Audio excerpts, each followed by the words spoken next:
தமிழ்நாடு நிதி நிர்வாக பொறுப்புடைமை உட்பட சட்டசபையில் நிறைவேற்றப்பட்ட 9 மசோதாக்களுக்கு ஆளுநர் RN ரவி ஒப்புதல் அளித்திருக்கிறார்.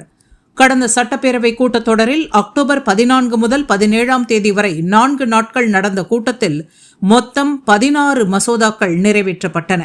அவை ஆளுநரின் ஒப்புதலுக்காக அனுப்பி வைக்கப்பட்டன. இதில் முக்கிய மசோதாவான தமிழ்நாடு நிதி நிர்வாக பொறுப்புடைமை மசோதாவுக்கு ஆளுநர் ஒப்புதல் அளித்திருக்கிறார்.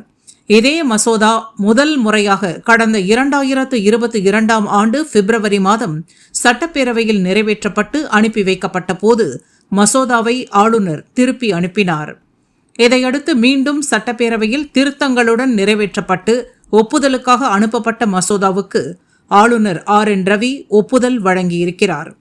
இது தவிர தமிழ்நாடு நெடுஞ்சாலைகள் திருத்த மசோதா, முன்னாள் சட்டமன்ற உறுப்பினர்களின் ஓய்வூதியத்தை உயர்த்தும் மசோதா, சிறு குற்றங்களுக்கு சிறை தண்டனைக்கு பதிலாக அபராதம் விதிக்கும் மசோதா உள்ளிட்ட 9 மசோதாக்களுக்கு ஒப்புதல் அளித்திருக்கிறார் ஆளுநர்.